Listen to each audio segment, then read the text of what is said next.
Well, I'm delighted today to be joined by Dr. Peter Jensen, who you will find warm and engaging, even when you're challenged by some of the things that he might have to say. Peter left the profession of school teaching to study theology at Sydney's Moore College in 1966. After a time in the ministry, he added a Doctor of Philosophy from Oxford to his Master of Arts from Sydney, a Bachelor of Divinity from the University of London, and Moore College theological degree. He returned to Moore College to teach theology. He then became its principal from 1985 until his election as Archbishop of Sydney in 2001. Christianity and Anglicanism in Sydney have, of course, had a profound impact on Australia, and Peter has been at the heart of that in recent decades. In 2005, he delivered the prestigious Boyer Lectures for the national broadcaster, the ABC, with the title, The Future of Jesus. Since retiring as Archbishop in 2013, Dr. Jensen has waded into many national debates and worked to encourage globally Bible-focused Christianity as a founding member of the Global Anglican Future Conference, or GAFCON. So Peter, welcome. I'd like to jump back in time to 1959. That's a fair while ago now. Well, it is, John, yes. But that year will be stuck in your mind, and probably many of your generation. Yes. For those who weren't around then, who was Billy Graham, and what impact do you think he had on Australia at that time? Yeah. Okay. I was indeed 15 years old. I was born during the Second World War. Billy Graham was an American. He was tall, good-looking, charismatic, in the sense of every eye was upon him. An extraordinary man, a Christian who lived out his faith. I'm glad to say. Someone once described him as arrogantly humble. That was an enemy, described him as a communist newspaper, arrogantly humble. But yes, he was confident, but on the other hand, he was a humble man. And he was a great preacher of the gospel of Jesus Christ. He was invited to New Zealand and Australia in 1959. He came, he spent 4 weeks in Melbourne, he spent 4 weeks in Sydney and elsewhere, and with ever-increasing crowds of people. The final meeting in Melbourne filled the cricket ground. There are 144,000 people at it. Then he came to Sydney, and his final meeting here, we had to have 2 ovals, and 153,000 people, when Sydney was 2 million people, came to hear him. So it was, if you're writing history of Australia even, you would need to put in the Graham Crusade because of the impact it had. I mean, crime went down, for example. That had all sorts of interesting impacts, those Graham Crusades. Can you just, crime went down? The number of people being charged before magistrates declined for a year or two after it went back up again. But for a year or two afterwards, it had a big impact on the whole city. Very extraordinary. It was at a time, the churches in the 1950s were pretty full, Sunday school of 1,000, for example, in some places. And so it came at that sort of peak time. The 1960s, a different matter, that's another subject. But in the 1950s, there were many, many churchgoers. And what Billy did, Mr. Graham did, was, what's the best way of putting it? He turned churchgoers into Christians. That may seem funny. You may think people who go to church are Christians. No, not necessarily. People go to church for all sorts of reasons. But Mr. Graham, through his challenge and through what he said, I believe, blessed by God, turned people from nominal Christians into full-on Christians. And I take it your attendance at those events had a big impact on you personally. Well, it did, John, yes. We went on the first Sunday, and on the very first Sunday, I was 15 years old. My little brother was 13 years old. We were there with our church group. I was a church-going person. And then Mr. Graham spoke. Now, I've described him as good-looking, charismatic, and all those sort of things, but that wasn't the point. You could only see him from several hundred metres away. It wasn't as though he was up front. Mr. Graham spoke, and it wasn't Mr. Graham. He was preaching from the Bible, clearly, evidently telling us what the Bible said. So that was important. And then secondly, he issued a challenge. He said, what are you going to do about this? Now, we'd heard from the Bible many times in church, but we hadn't had that challenge. And I think when he gave that challenge, I knew that I had to respond to it and do something. Make this faith, which was a conventional faith, into a real and personal faith. And so on April the 21st, 1959, at about 4 o'clock in the afternoon, I committed my life to Jesus, as did my little brother that day. There you go. Australia's been considered hard ground for preachers ever since our first chaplain, Richard Johnson. He wrote back to John Newton, who'd been a slave trader and yes, he was. Wrote Amazing Grace, still the most sung hymn apparently in the world today, that this was a hard place. No one seemed interested. So there'd be those who'd say Australia's got a strongly secular heritage and those who say it has a Christian heritage. Where do you fall on that question? Well, first of all, Richard Johnson and his wife Mary were here. That's the first thing to observe. And we know the first sermon they preached and we know where they preached it. Very few nations in the world can answer those questions, but we can. Also New Zealand, but that's another story. They know where their first sermon was preached, who preached it, and what they preached on.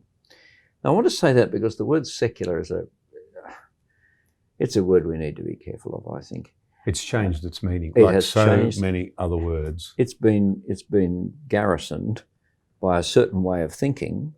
But I love the word secular. I'm very glad we live in a secular nation, for example. I believe in this. I believe in secular education, church education, but I believe in secular education.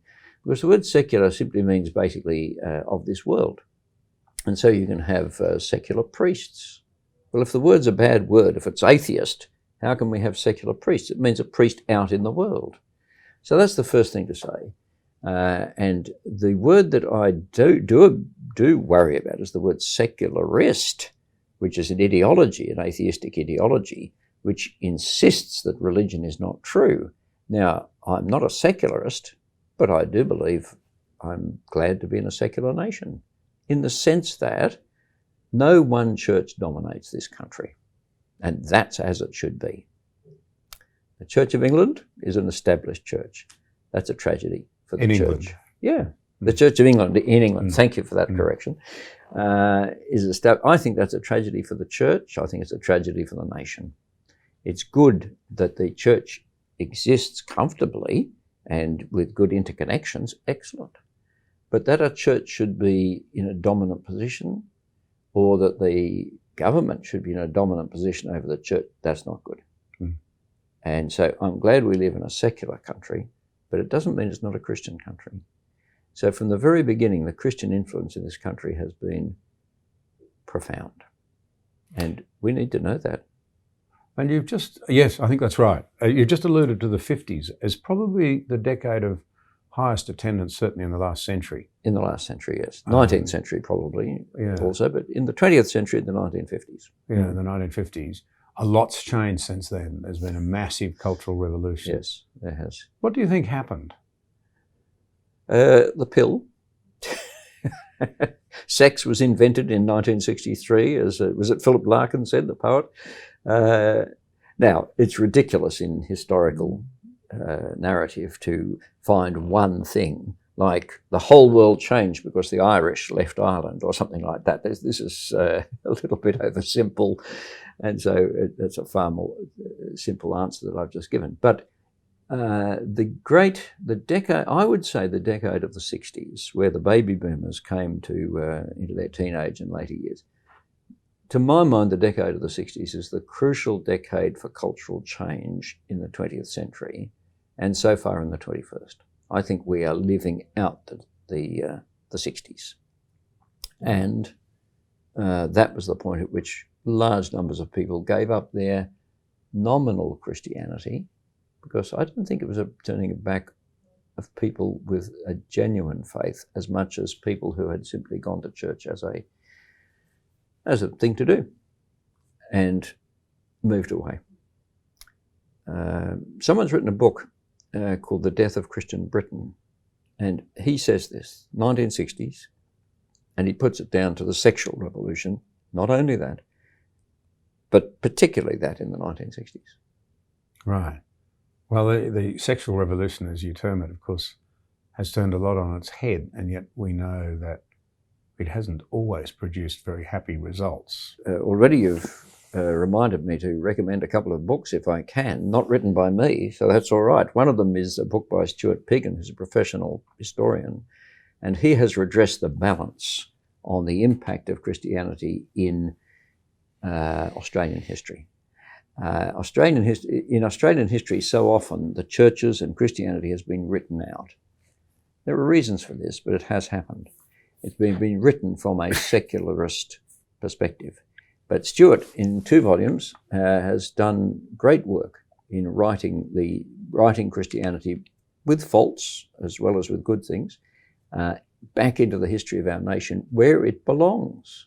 If you strip Christianity out of Australian history, or present Australian life for that matter, you have done great damage, as well as being not correct. So I would say very important indeed. So that's one book I'd mention.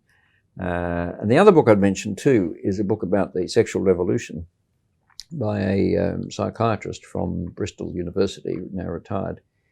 And he has written a book, his name is Glyn Harrison, and he's written a book called A Better Story. And it's really a contrast between the results of the sexual revolution and the Christian story about family. And he is really saying, he says 2 things, interestingly, that Christians have become the away team. We used to be the home team, we're now the away team. Well, that's all right, away teams win sometimes. And secondly, he said that the sexual revolution has been a failure. It hasn't succeeded.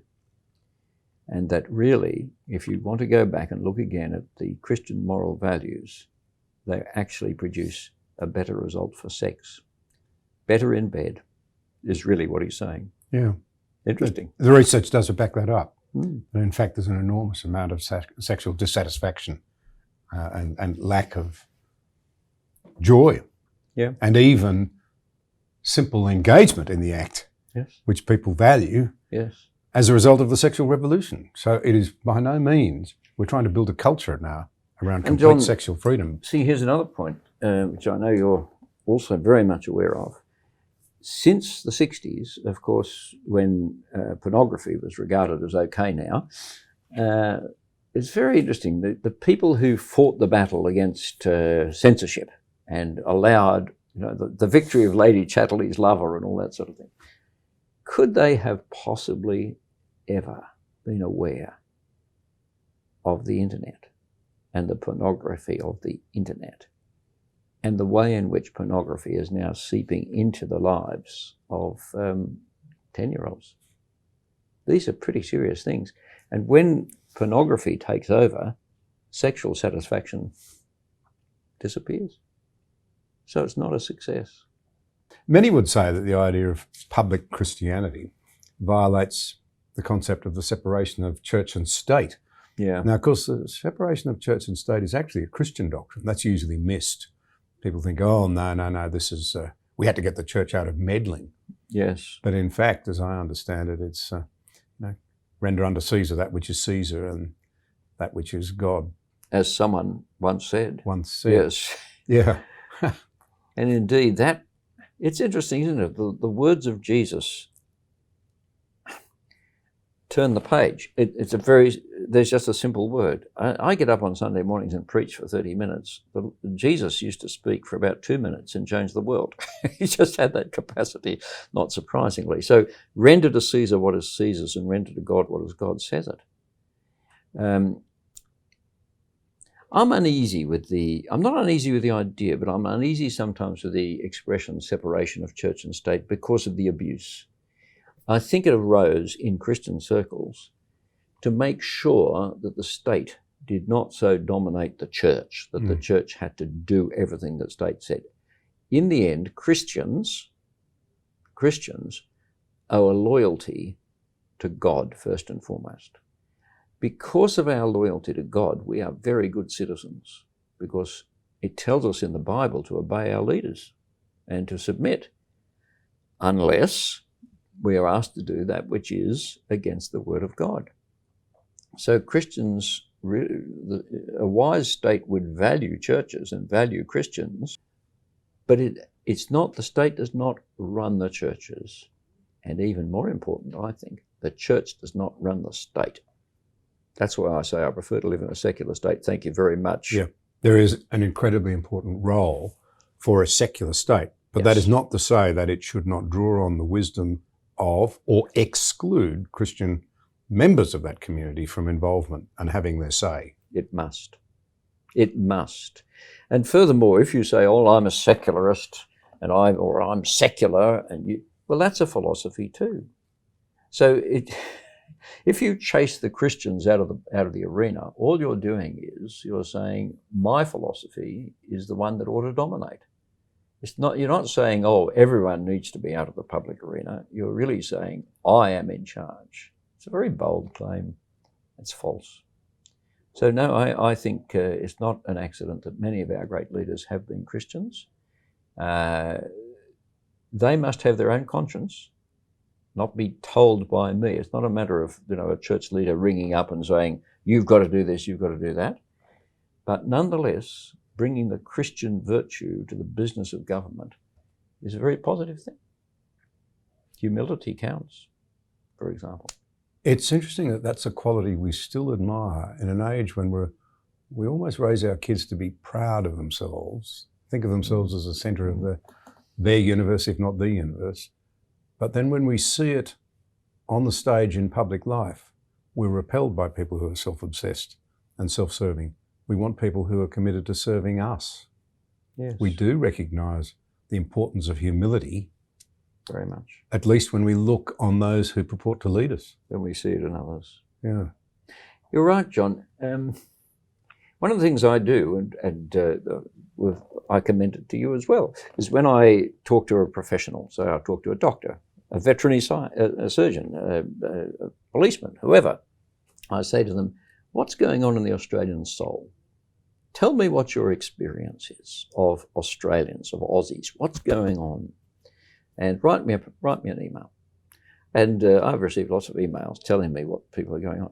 One of the things that particularly doctors tell us about the Australian soul is that we are, in a way that is growing, deeply anxious, and each generation is more anxious, but also a strong sense of entitlement.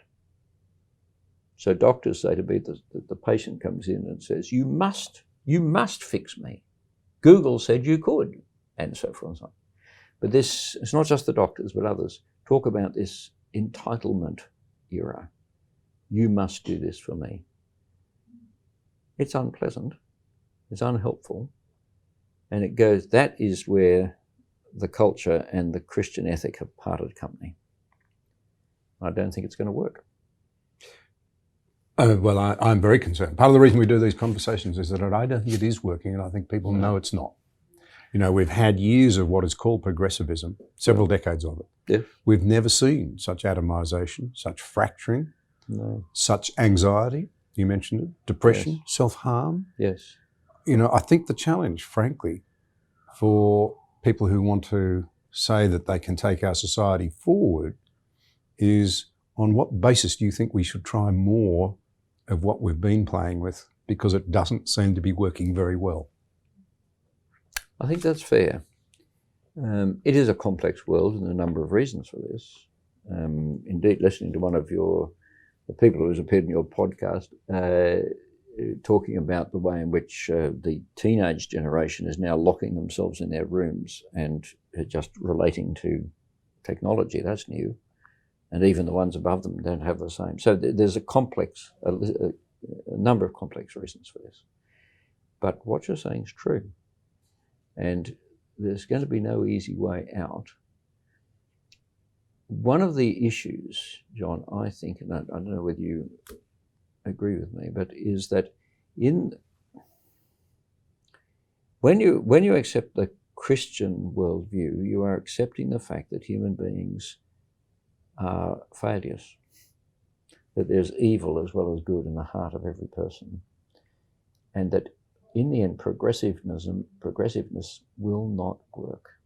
Any form of utopianism will fail, because human beings are what I would call sinful. We have evil within our hearts, and therefore, when you hold up this ideal and we're going to reach the ideal if only you people would stop being naughty, it's foolish. Theodore Roosevelt, Teddy Yes. Roosevelt, Yes. the Republican president of the United States a bit over 100 years ago, Yes. got to the heart, I think, Go on. of Yes. the Western value system, Yes. and it was directly derived from Christianity.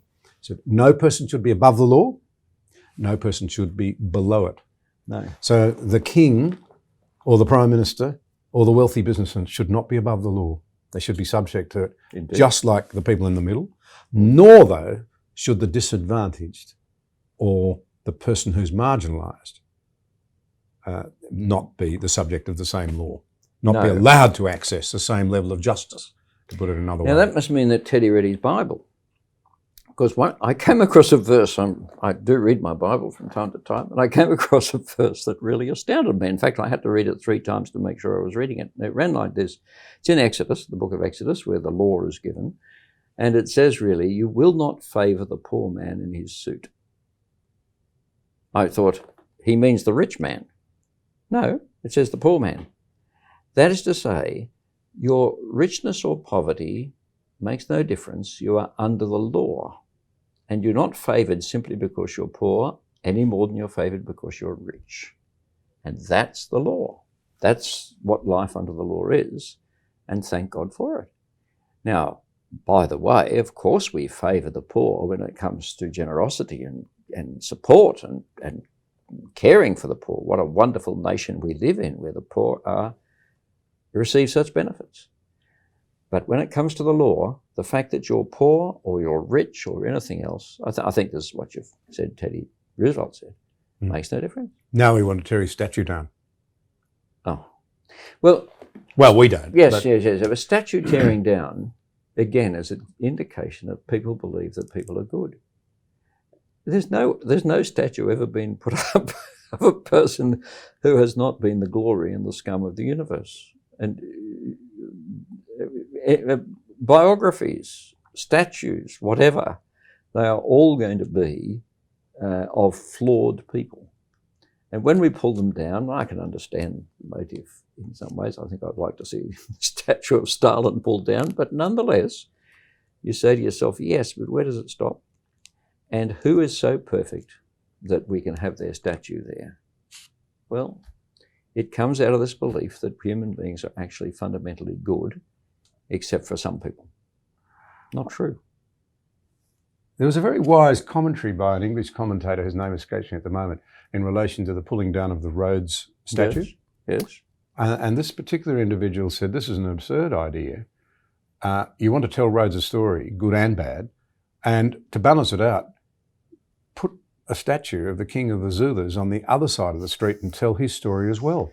Yeah. Then people will come away with an appreciation that actually both had their aspects of their personalities that were, if you like, glorious, and aspects that were scum.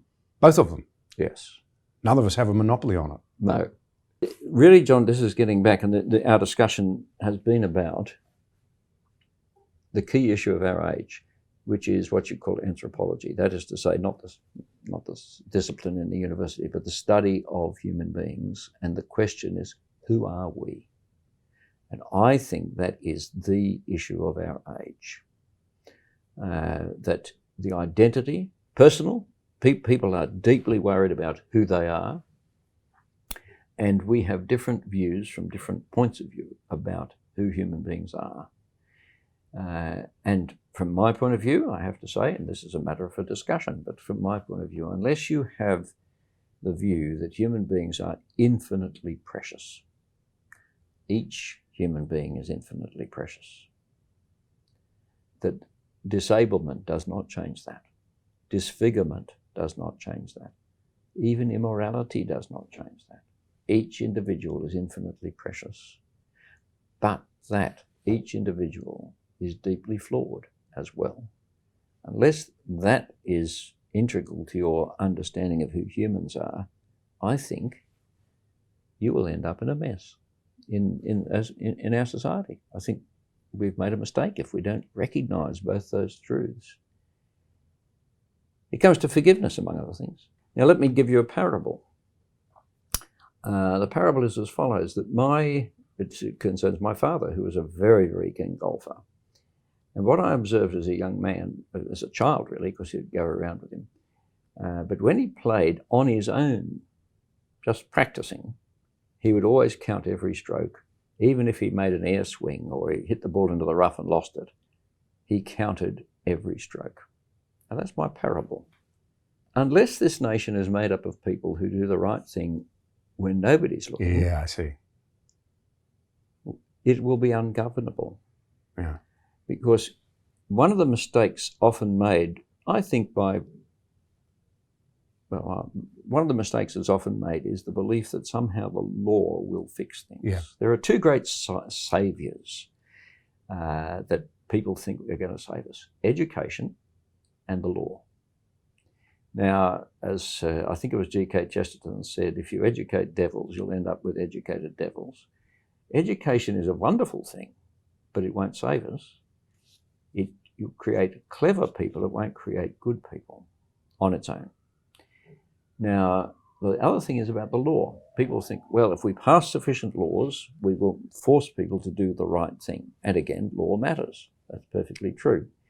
And it does serve a function. But you cannot so exalt the law as to think that by having laws, you are going to create good people who will keep the law even when you're not watching. The taxation laws of this country, I believe, are so vast, so complicated. Why? Because clever people keep breaking them or getting around them. That is absolutely right. Then you have to make a new one. Then you have to make a new one. Yeah, it's almost a game. We need people. Gaming the system is become a national sort of art form. We need people who, like my father, pay their taxes without trying to buck the system. And then everyone will pay lower taxes. Everyone will pay lower taxes, and without having to be checked up on. So if people won't do what they should do voluntarily, we end up seeking to coerce them. We do. And then what's missed is that freedom is lost. And freedom is seriously lost. Yeah. If you want to have a great nation, make America great, it's really make America good. Because the goodness, now don't forget I'm talking about human beings being both bad and good, but we do need that which is good to triumph in order for the system, for a democratic system to work. Won't work otherwise. You yourself actually said in 2005 that true freedom can only be found in a moral society. Furthermore, a moral society can only arise when we understand the truth about human nature, that it contains evil as well as good. So, and you've said it again, really, the more we depart from true morality, doing the right thing by our neighbour without coercion, the more we can expect freedom to decline. And we will have a corrupt society. But you know, lots of ideologies claim to present a better way forward. So you think of liberalism, Marxism, feminism, conservatism. They'd all claim to be standing for justice and freedom and equality, at least in terms of what they said to their potential voters. Yet they often advocate radically different sorts of societies, liberalism and communism in particular. Why is it that everyone claims to be in favour of justice, freedom and equality, and yet have very different views on what they might look like? This is a real problem. We don't agree on what these things might look like. Yes. And John, I have to say, I don't know. I will give my opinion for what it's worth, but these are complex issues again, and we need to be careful of simplistic answers to them. But it seems to me that if you went back far enough into these ideologies, maybe even to Marxism, you will find that they have arisen from a profoundly Christianized society, and that the choice of a particular virtue or a particular way of doing things, unfortunately, has laid aside certain other things which belong to the Christian society. But to talk about justice, to talk about freedom, these are Christian ideals. The same is true of individualism, for example. The power of the individual in Western culture, I believe I'm right in saying, there are authors who say this who are more learned than me, arise from the pages of the New Testament, where the individual is cherished. Now, if you take that, that's fine. But if you take that and take it out of its context and don't recognize that the individual is cherished, but also the community is cherished, if you take its context away, you will end up with a perverted view of what justice is and what these other things are. Yeah, it relates to what we were talking about earlier. So, but in essence, I've sometimes said to people, look, if you want to pursue the doctrine of the individual, I can say, hooray, I'm glad you recognise me as an individual, indeed. and I'm glad to be an individual. Indeed. But it obliges me to recognise you as an individual. Yes, you are on that side of politics. But yes, indeed. And it's not a one-way has thing. No, indeed. I'm not paramount over other individuals because I'm recognised as an individual. It's not a hierarchy in that sense. Mind you, the individual, what we do need to observe, and this is where sometimes an excessive egalitarianism has gotten in the way, where people confuse equality with sameness. And not all, there are differences between human beings, and that needs to be acknowledged if we want true equality. But I'm agreeing with you. On the other hand, as well as that strong sense of individual, which is characteristic of the Liberal Nationals, sorry, I almost said country party then, is characteristic of that philosophy, needs to be balanced with an emphasis on community. I'm a great believer in trade unions. I'm not sure if they're the trade unions we have, but nonetheless, I'm a great believer in the union movement. I think it's immensely important that people without a great deal of say in the community can get together and have their say. This essential. If we lost the union movement in this country or something like it, we would be in a bad way. So somehow we've got to balance the importance of the individual, the equal importance of the individual, like what you just said, together with the importance of community. Not collectivism, that's community gone wrong, but community. And that brings us back to families, which I know you're really interested in. Well, I am very interested in them. No family, though, can work without something you mentioned a moment ago, forgiveness. Because there will always be mistakes made, the wrong thing done, a moment of selfishness, a moment of flaring dislike, even hatred. To recover, there has to be the capacity to forgive. And it seems to me that that's largely washed out of our society. I have a theory that it has a lot to do with identity politics and this loss of idea that dividing lines between good and bad lie somewhere here, rather they now lie there. So if you dare to disagree with me, you must be wrong, even under the point where you can't be forgiven, you're beyond the pale and you need to be cancelled. How do we get on in a society that has lost the concept of deep and true forgiveness? I think the starting point has to be, as far as I'm concerned, with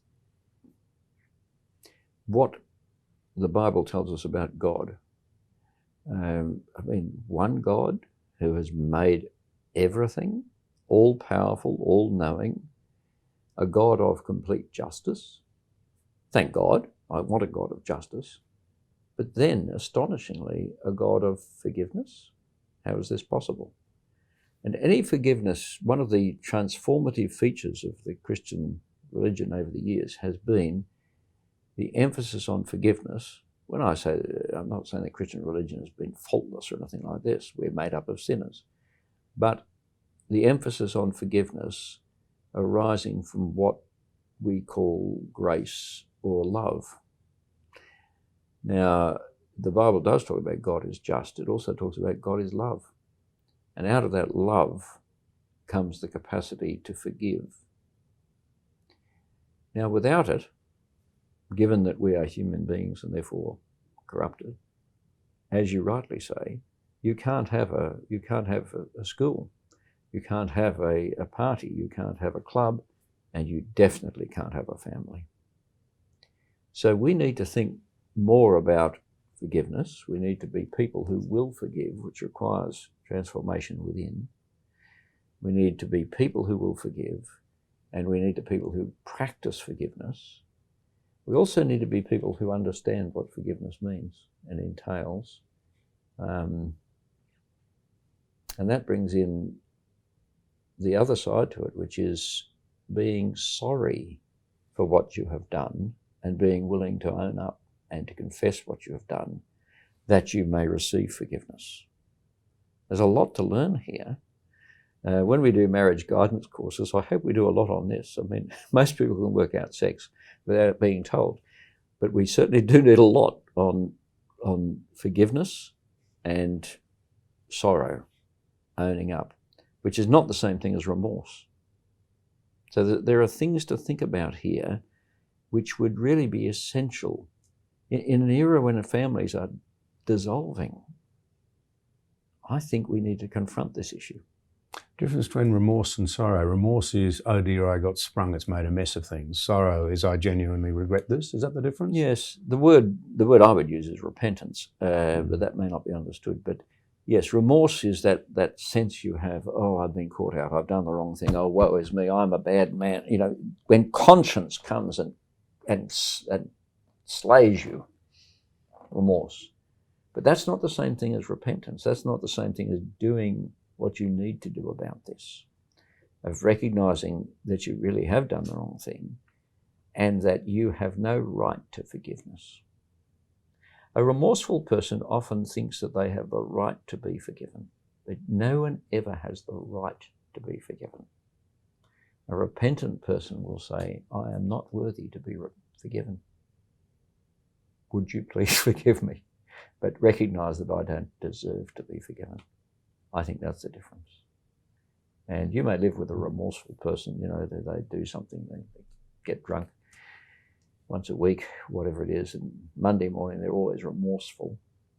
That's not repentance. Repentance is saying, I'm not going to touch it again, and not touching it. Yeah. Shifting gears slightly, I'm troubled by America, which is seen as a very Christian country, much more by Western standards. And yet they're polarised to the levels of hatred and the inability to forgive and to understand and see and share one another's humanity seems to have reached pandemic levels, if you believe the Australian media. There's a very renowned American author by the name of Arthur Brooks who's written a book called Love Thy Neighbour. And he argues, and he's written this work up, I gather, with a lot of help from some marriage guidance counsellors who know their stuff, that America's anger is not enough to explain things. He said, at least when you're angry, you're still engaging with others. Yes. But if you combine it with disgust, so I'm angry with you because you disagree, but I'm disgusted by your views, it rapidly spills over into something called contempt. Yes. And when I'm contemptuous of you, well, you're beneath me. I don't, there's no reason why I should, insist that your voice be heard. You can just be scrubbed. You don't matter. And then you've got no basis upon which to rebuild dialogue. And I wonder how on earth you can ever tackle that. Brooks argues that we've got to learn to turn the other cheek again, and it's not impossible because he says, I was the son of liberals in the American sense, lefties, Australians might say. I myself am not a lefty, but my parents loved me and I loved them. You can love across these divides. That's his argument. Indeed, yes. But it's not happening anymore. Yeah. And that's the point he's making. Contempt is the point at which it becomes nearly impossible to rebuild relationships. I like the distinction you've made, John, because sometimes anger is the only appropriate response to a situation. If you're not angry when you first heard about the slaying of the millions in China, if you're under Mao, if you're not angry, there's something wrong with you. You're something defective in your conscience that you would not be angry at such a thing. But you need to be careful, and here's where I think your analysis is right, not to turn that anger into somehow contempt and disdain and go away from me. for the anger that we ought to feel is an anger that reaches out. You see, love gets angry. Love gets angry. You're angry because you love. And yet love is not overcome by anger. And so we need to be able also to reach out in love towards the person for whom we have such anger. One of the debates that goes on is, or not a debate actually, people just assume it. One of the things that's happened is that the word tolerance has become terribly important. You know, it's the greatest virtue is tolerance, tolerating each other and so forth. We don't. You've been talking about the way in which people don't tolerate each other.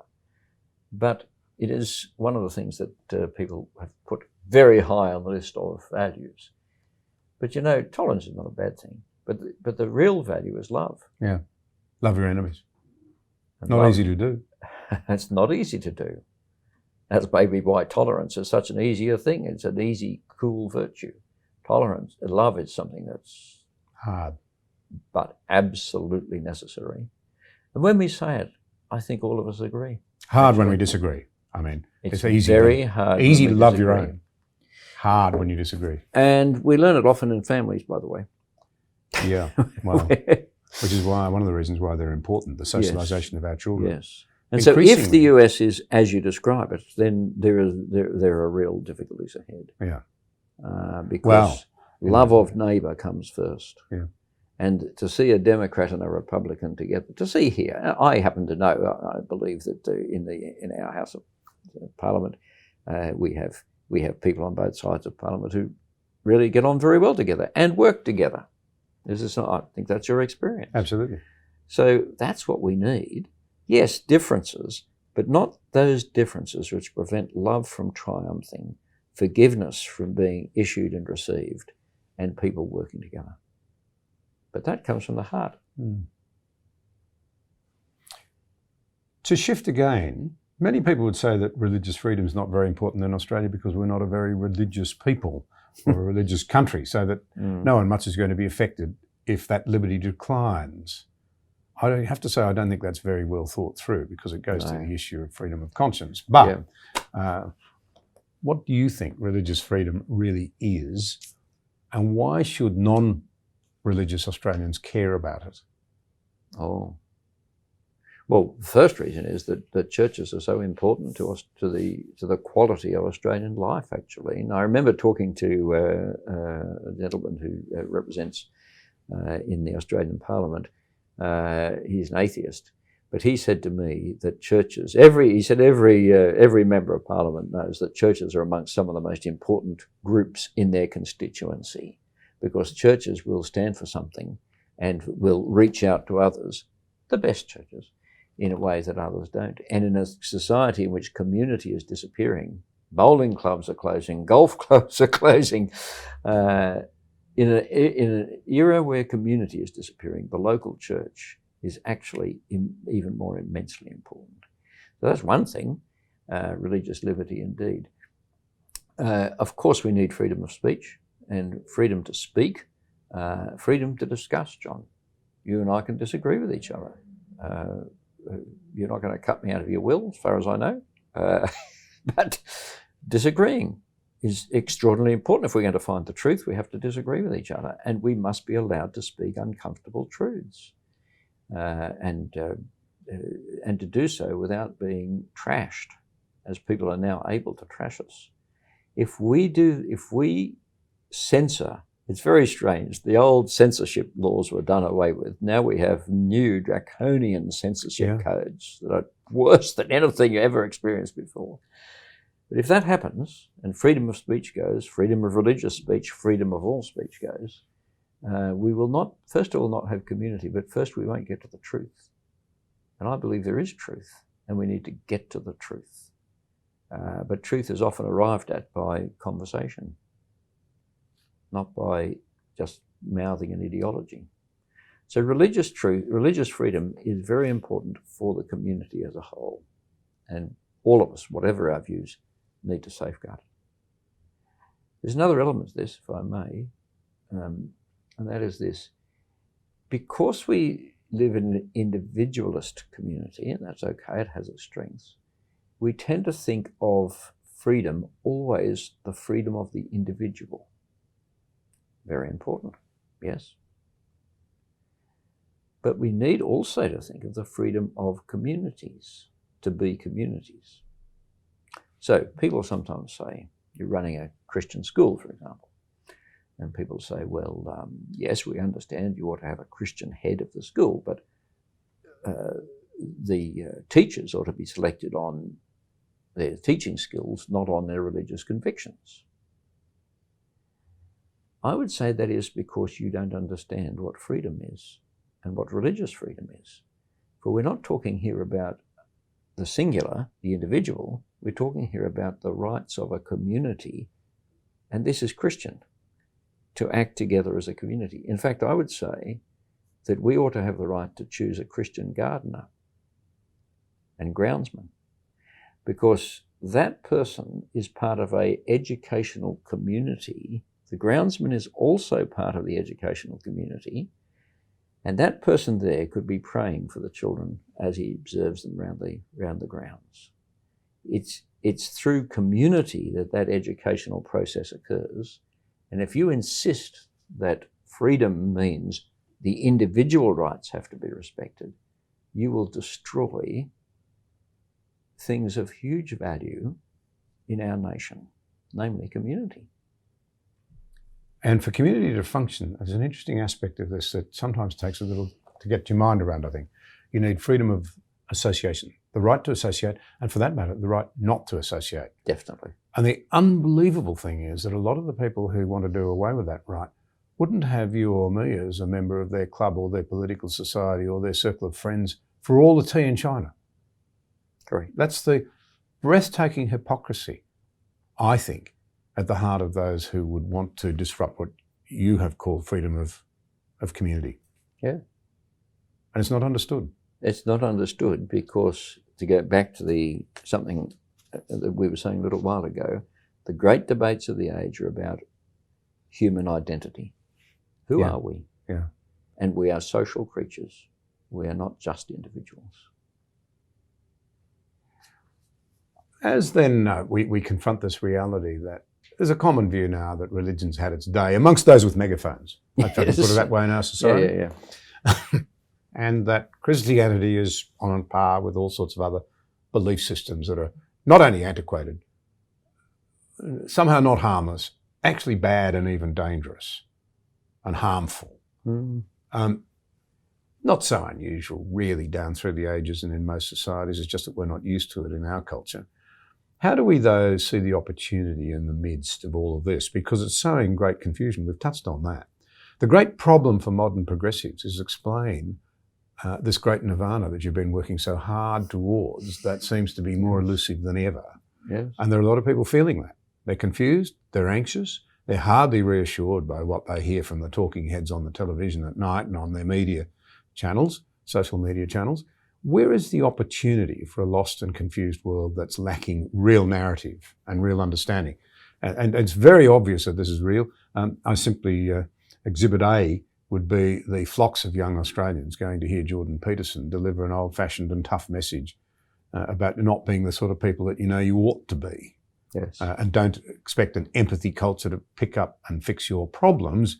You need to go and sort yourself out and pull your shoulders back and face who you are. Where's the opportunity? We should never be overcome by the circumstances. I think Dr. Peterson has flourished as a speaker because he has put his finger absolutely on the issue of who we are, and you just said that. Who are we? The identity crisis, particularly amongst younger people.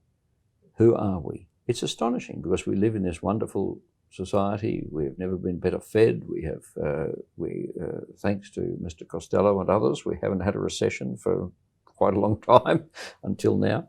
But at the very time when we have never been better off, we have this crisis of anxiety and this deep longing to know who I am. Now, it is true to say that we have been finding it particularly hard to send the Christian message out into the babble of noise and surrounds. And indeed, there have been some who have been attempting to stop us doing that. Thank God, not yet.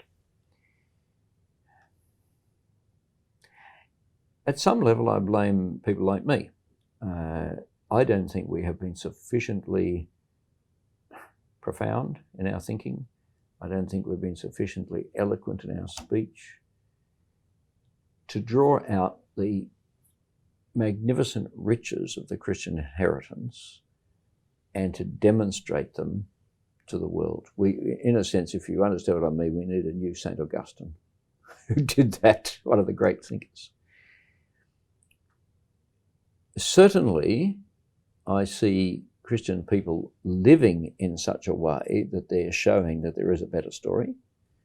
Certainly, I think the churches which I see are, on the whole, doing a good job of demonstrating that there is another way to live in which we care for people who are elderly. They're all part of the same body, all part of the same team, and the elderly pray for the young and so forth and so on. Certainly these things are happening. But I think we've got to look at ourselves and say, we have to tell the better story in a way suitable to our age, because I truly think that we have a better story. For example, one of the reasons why people are so anxious, I think, is that we have lost, and I think Jordan Peterson is touching on this, we have lost a sense of meaning and purpose. To my mind, meaning arises from purpose. When you have a purpose in life, you sense meaning. If you're going to pass an exam, you have a sort of sense of meaning. But now that we've abandoned God, now that God was declared dead by Time magazine in 1967. That's a while ago. It is a while ago. He's been dead for a while now. He's been dead for a fair while, but it's not getting any better in the West. It is in other places. I mean, Christianity is going like a rocket in some places in the world.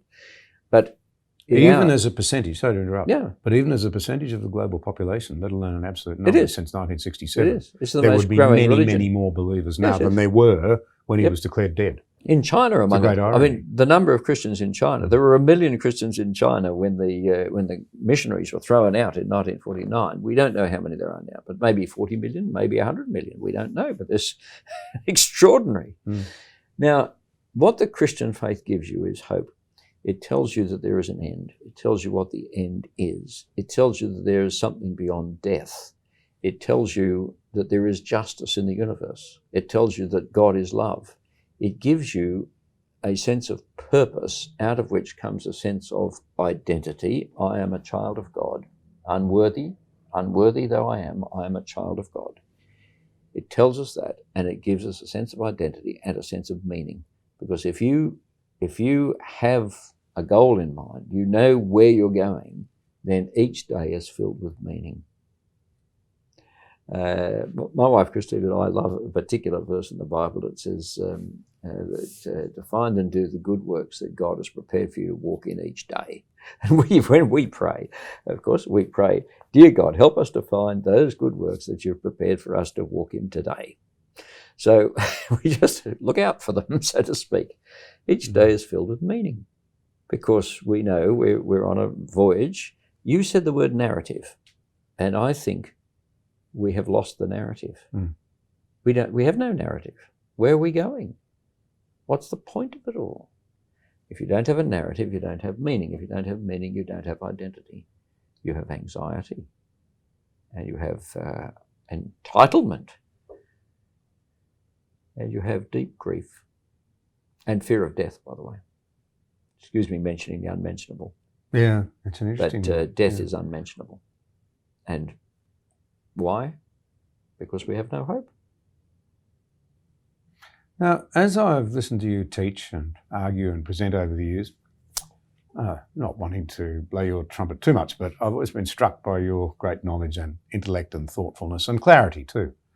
Now, there'll be listeners who will be surprised by that because they will belong to that school of thought that says that Christians are people who have left their minds at the door. There'll be others who'll see that as a ridiculous characterization. But the point I just want to draw out for a moment is this. Finding the truth about God surely can't boil down to a simple question of intellect. I mean, some of the most intelligent people I know reject totally the idea of the resurrection. Some of the most intelligent people I've ever met believe passionately that the resurrection happened. True. It's a nonsense to say that bright people don't believe it, because there are bright people who do. No. People with much greater minds than me. But the point is that surely it's not just a matter of intellect. I mean, as the scriptures themselves say, there's a certain sort of knowledge that just puffs up. There's another sort of knowledge that builds up, or that love builds up. So where does intellect and the mind fit into Christian belief? There's a subset to that. What about, dopey individuals like me who don't have great intellect? Is there any hope for me? And I don't say that, in some sort of looking for sympathy point of view. I'm just aware. Yes, John. Yeah, no, there are, look, I don't pretend to be. I'm not a rocket scientist. Yeah. And John, it is interesting, isn't it? The Bible never, love the Lord your God with all your heart, soul, strength, and mind is the first and great commandment. And the mind is certainly given an honoured place in the Bible. Indeed, the Bible needs an intellectual, needs a brain to read it for a start, or to listen to it. And you're right to say, yes, there are many of high intellect who have rejected the Christian faith, but equally there are many of high intellect who have embraced the Christian faith. So both those things are true. Why? How come? Well, because the Christian faith in the end is I remember one of the first things I thought about being Christian and so forth was, can you prove God's existence? And you look at the books and you find there are proofs for God's existence, and then there are people who say you can't, and so forth and so on. But it doesn't work like that, because our Christianity is about a relationship. It's about a relationship with God, who is our Heavenly Father. It's about what all relationships are about, namely disclosure.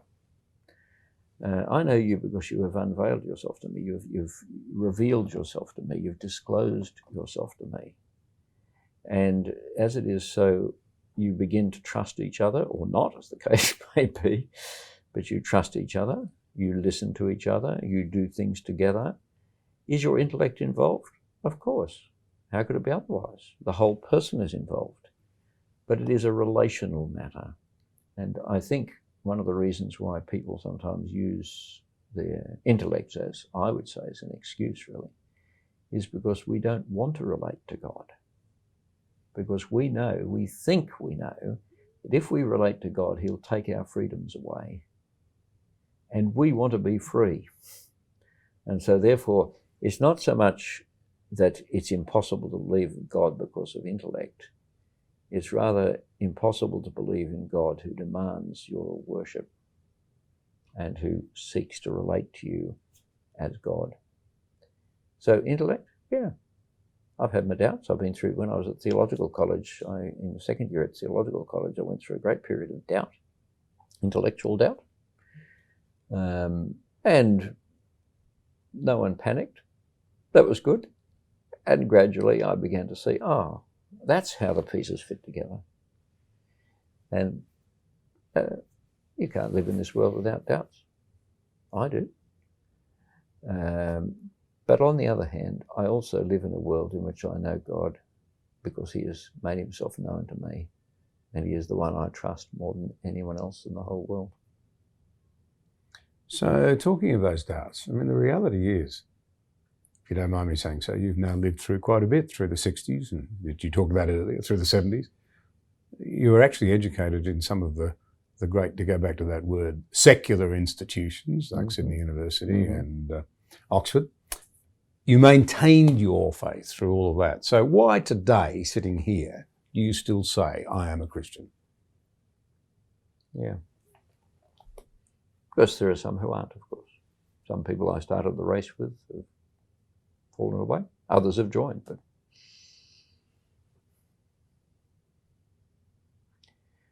John, I think I would say this, that I'm not a Christian because I'm a good person. On the contrary, I'm a Christian because I'm not a good person, though I know I need forgiveness.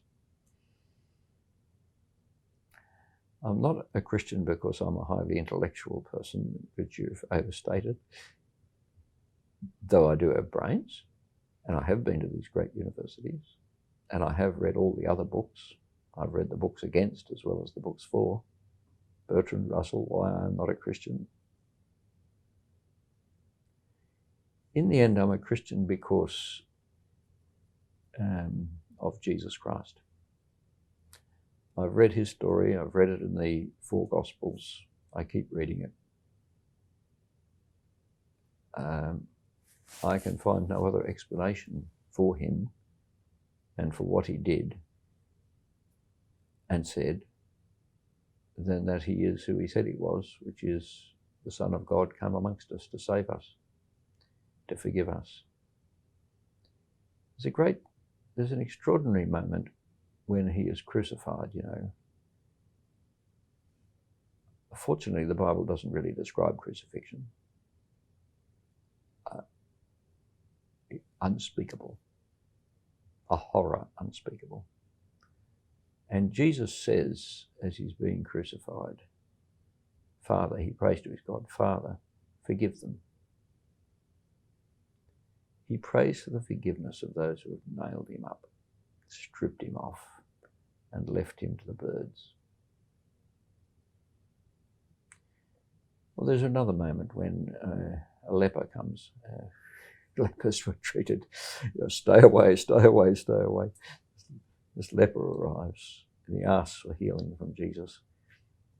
And just incidentally, the story goes, Jesus looks at him and touches him. He did what no one else would do. He touched the leper. And that in a million other ways, as I read the gospel, I'm reading about a real man. I'm reading things that he really said. I'm reading things he really did. He wasn't mad. He wasn't evil. He is the Son of God. And I just trust him. Trust. An incredibly powerful thing. Mm-hmm. Peter, you've been very generous with your time. Thank you indeed for being so incredibly open. And thank you for all of the challenging of so many of us that you've done in order that we might think more clearly and arrive at more sensible places. John, thank you for having me here. Been much appreciated. And I tune in to these wonderful podcasts, and I just hope and pray that they'll continue and continue to be such a huge blessing to many people. Thank you. Thank you for watching this episode. We appreciate your support. If you value vital conversations like this one, be sure to subscribe to the channel there and also click the notification bell to stay up to date with new releases.